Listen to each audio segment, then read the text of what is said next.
वाचन कितले गरजेचे. आमच्या शास्त्रांत स्वाध्यायाक खूप महत्व दिला. स्वाध्याय म्हळ्यार स्वता शिकप आणि वाचन हे स्वाध्याया खातीर खूप गरजेचे. एका ल्हानशा जिवितांत आमी सगळेच अनुभव घेवपाक शकना. ते अनुभव आमकां वाचन दिता. वाचन आमचे अनुभव विश्व समृद्ध करता, आमचे व्यक्तिमत्व घडयता. वाचन ज्ञान वाडयता आणि जितलें ज्ञान वाडटा तितलो अहंकार कमी जायत वता. तत्वज्ञानी सेनेका म्हणटाले, फिलॉसॉफी तुमच्या जिविताक 1000 वर्सां जोडटा. हाचो अर्थ असो, जर एखादो मनीस 70 वर्सां जगलो पूण जर तो फिलॉसॉफी वाचतालो जाल्यार ताचें वय 1070 अशें म्हणचें पडटलें. ही वाचनाची शक्त. जो अनुभव मेळपाक 1000 वर्सां लागता तो अनुभव कांय वर्सां भितर आमकां वाचन दिता. वाचन करप म्हळ्यार व्हडल्या व्हडल्या व्यक्तिमत्वां कडेन संवाद सादप. प्रत्यक्षात महात्मा गांधी, स्वामी विवेकानंद, जे कृष्णमूर्ती हांगा आतां मेळप शक्य ना, पूण तांचे विचार पुस्तकाच्या रुपांत जिते आसात. ते विचारवंत ना, पूण तांचे विचार आसात. श्रीकृष्णान अर्जुनाक अशें कितें सांगलें आसतलें जें आयकतकच निशेल्लो अर्जून झुजपाक तयार जालो. ती गीता संवसारांतल्या सगळ्या भाशांनी आपासपाक मेळटा. तो उपदेश फकत अर्जुना खातीर नाशिल्लो, तर आमच्या सगळ्यां खातीर आशिल्लो.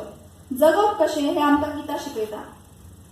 इतलेंच न्हय तर मनीस जर वायट वागता ते कित्या खातीर तें सांगता आनी सुदारपाक उपाय सांगता. म्हज्या व्यक्तिमत्वाचेर रवींद्रबाब केळकराच्या साहित्याचो प्रचंड प्रभाव आसा. हांव पयलीं खूब कमी उलयतालें, पूण आतां हांव म्हजें मत ठामपणान मांडपाक शिकलां. समाजात जें घडटा ताचेर आपलें मत मांडप खूब गरजेचें. गांधीजींच्या विचारा कडेन वळख जाली. केन्ना केन्ना वेळ मारपाक आमी जी फट मारतात ती बंद जाली. जगतना तत्वां, मायभास आनी संस्कृताय कितली गरजेची तें म्हाका कळ्ळें. आनी एक गजाल जी हांव शिकलें ती म्हळ्यार आपल्यो समस्या सांगून दुसऱ्यांचो मूड इबाडपाक जायना. आमी समाजा कडल्यान खूब कितें घेता तेन्ना आपलें सांगून वातावरण बिगडावपाचो आमकां कसलोच अधिकार ना.